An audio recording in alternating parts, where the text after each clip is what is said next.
Yes, alright mga minamahal. It's me again, Alicia nyo. Nagbabalik muli para sa ating panibagong video. So, hindi lang po ako yung makakasama nyo sa ating talakayan ngayon. Nandito si Ballpoint. Yes. Nandito si Sir Glenn.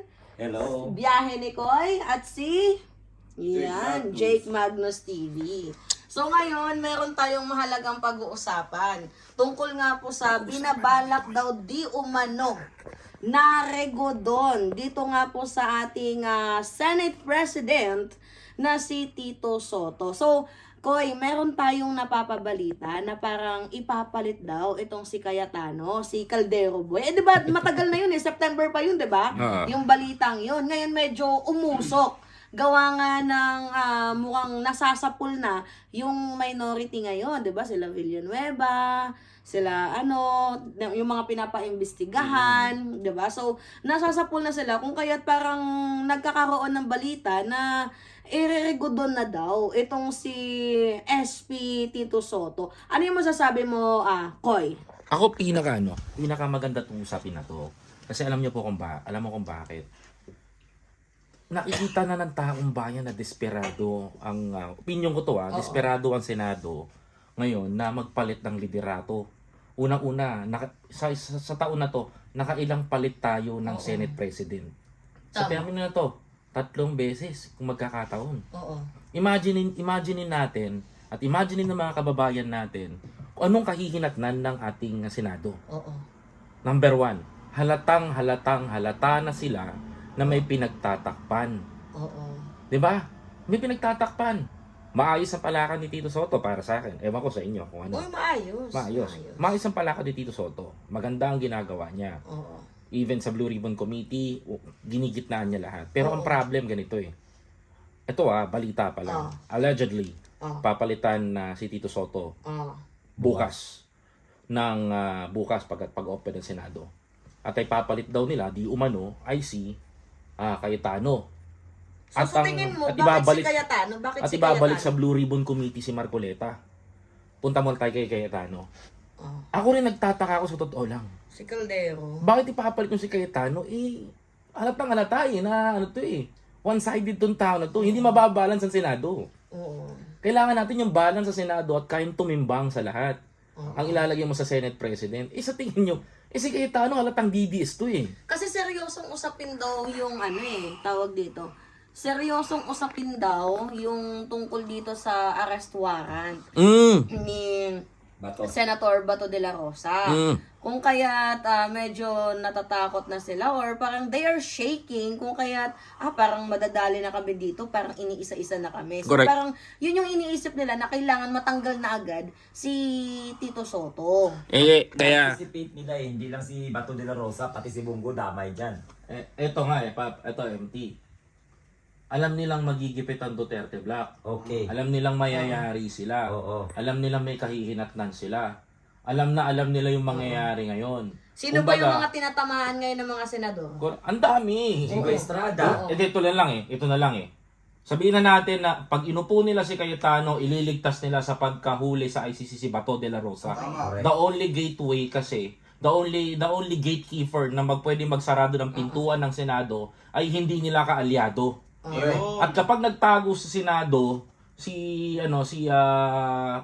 Bato de la Rosa, ibibigay siya ni Senator Sotto. Kasi kailangan sumunod ni Senator Sotto sa batas, tama? Correct. O ikaw pare, ano sa masasabi mo? Isa po dyan sa sa palagay ko kung bakit ganun ang mangyayari. Kasi di ba si Cayetano Senate Minority Leader?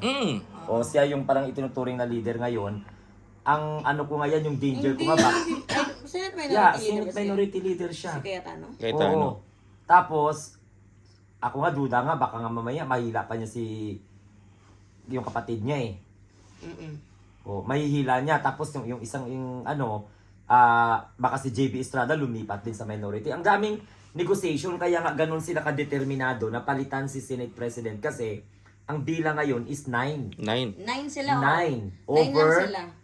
13. Oo, 9 lang sila. Si Villanueva, si Estrada, si Padilla, Escudero, si Villar. Basta 9 lang sila. So ganun sila kadeterminado. Plus, mawawala sa kanila si Bato de la Rosa, yung sinasabi niyong gatekeeper. Kasunod na po yan ang danger ni Bongo. Actually, kung ako lang din yung yung tatanungin, in terms of money, medyo parang kinakabahan sila. Kasi can you imagine mga minamahal, 'di ba, sa ongoing Senate investigation. So, syempre meron ng mga natatamaan na mga iilang senador. So, syempre baka ma-close yung mga bank account ng mga yan sa AMLAC, 'di ba? There's a possibility na Isa rin yan sa mga tinitignan na anggulo. tinitingnan nilang Na hindi anggulo. magalaw.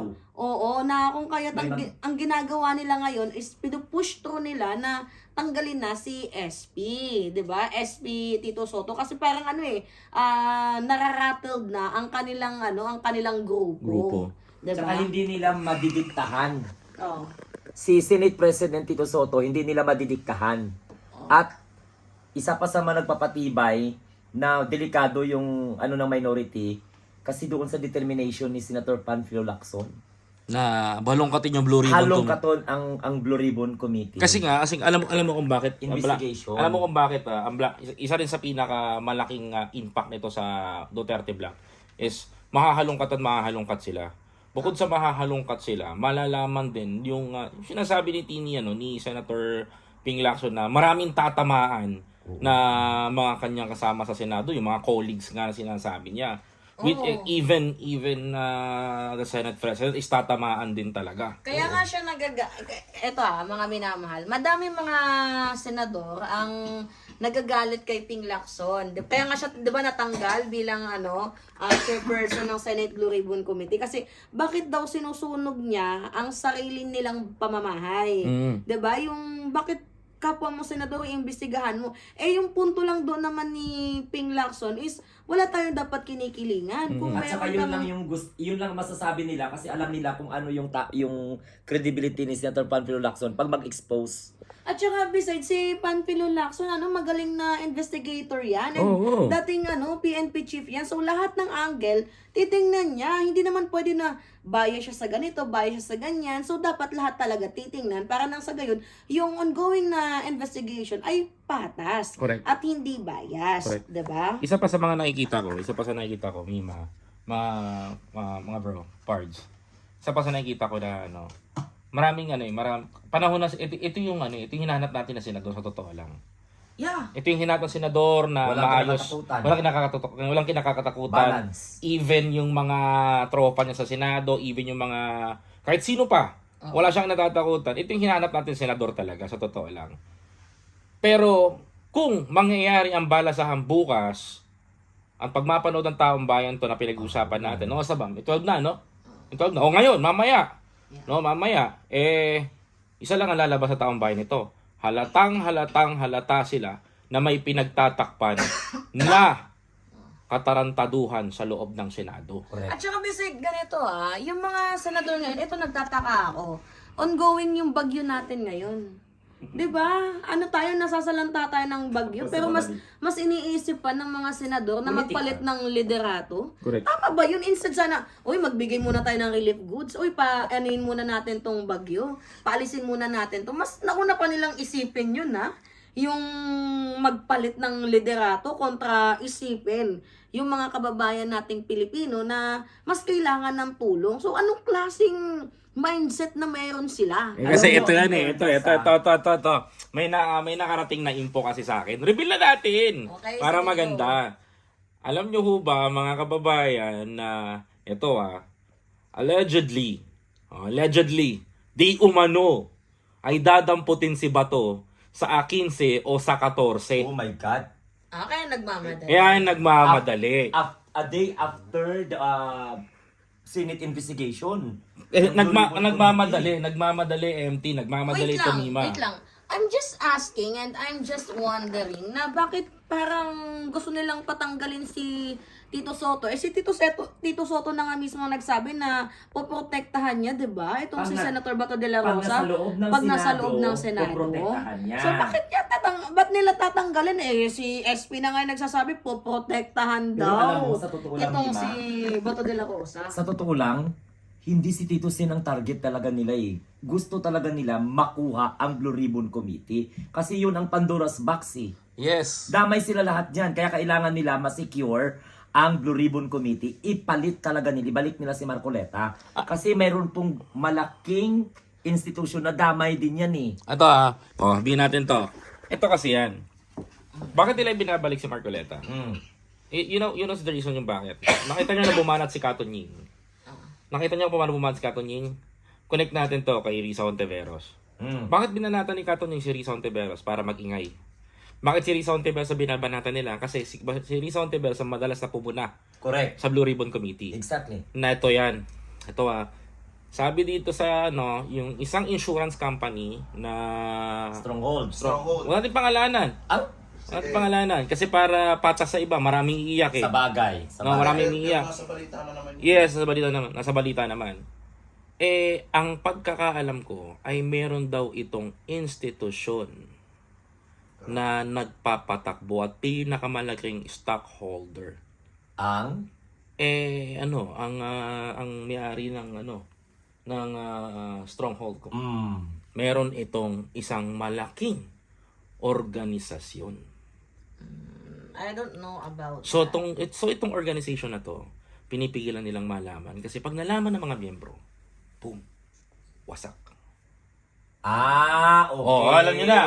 Okay, so Yes. wala tayong pag-usapan. Correct. It's That's a please personal, that's your personal opinion or may nagbalita sa akin at yung intel ko na yon. so meaning to say hindi pa siya totally guys, we are just finding for the truth. So hindi kami nakikipagmaritesan dito. Ang amin lang dito is syempre may mga A1 sources tayo, 'di ba? Yes. May mga intel din tayo. So hindi naman kasi may mga times din naman yung mga sinasabi natin lumalabas sa news na una nga lang tayo, 'di ba? Pero sa akin, pero yung intel ko, sinabi ko the last time, ako yung nag-interview noon, na may huhulihin ngayong to. Di nga tayo nagkamali ulit. May dadamputin talaga. And then, nakarinig nyo naman, ilang beses na sinabi nung aking intel, na talaga may dadamputin. Yung tungkol naman dito sa isang insurance company na to, yes, legit yan. At nakita rin namin. Tinira nila si Risa Ontiveros para ma-divert kay Risa. But suddenly, nabigo itong isang newscaster na magaling na vlogger, na mabagal, na may-ari ng restaurant, ng fake news, na may dinuguan. Diba? Guys, joke lang yun yung sa dinugan. Yun nga naging doon. So, yun na. Huwag na natin sabihin kung baka magkaroon pa ng advertisement. Basta, may purpose sila kung bakit nila tinira. Kaso nga lang, ang pinakamasaklap ito, hindi nag-click sa taong bayan. Ito. Mas lalo pa nga nagalit ang taong bayan eh. Kasi nung una, nakita nila yung in fairness ako talaga, hindi ko talaga gusto yan si Risa Ontiveros. Hindi ko talaga binoto yan. Pero in fairness sa mga posisyon niya sa hearing, o lalong-lalo na dito, siya yung nagpursige na hindi lang dapat ngayon ang pag-iimbestigahan. Dapat ibalik yung panahon pa na kung saan pinamunuan ni former President Rodrigo Duterte ang bansa. So ganun yun. Kasi, di ba, sa flood control issue, ngayon nakafocus lang sa ganitong administration.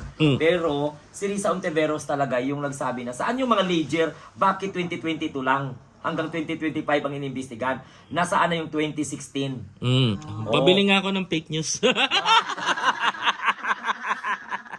So ganun yung ganun yung tirada diyan. Okay. Oo. Yeah, guys, meron tayong gusto nating bigyan din ng way para marinig din natin yung kanyang yung kanyang Jake dito. Ano yung masasabi mo kung sakaling magpapalit man ng liderato bukas? Kay Tito Sen. Hindi magugustuhan ng taong bayan yan kasi unang-una, si Tito Sen ang nagpaganda ng imahe ng Senado. Correct. Ay, totoo. Nung si Chis Escudero pa yung nakaupo dyan, Wala. di ba ang gusto ng taong bayan i-abolish?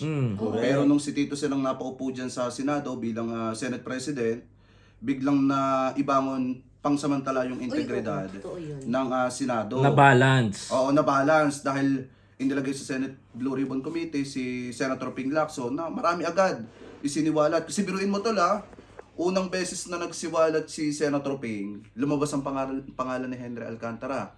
Nung lumabas ang pangalan ni Henry Alcantara, sunod-sunod nang lumabas yung mga nasa likod noon. Kabilang na dyan sina Joel Villanueva, sina Jingoy Estrada. Oo. Pare, may Yung iba punchline pa mga- yan eh. Teka lang, maputol kita. Mapaputol kita, pare. May punchline yan eh.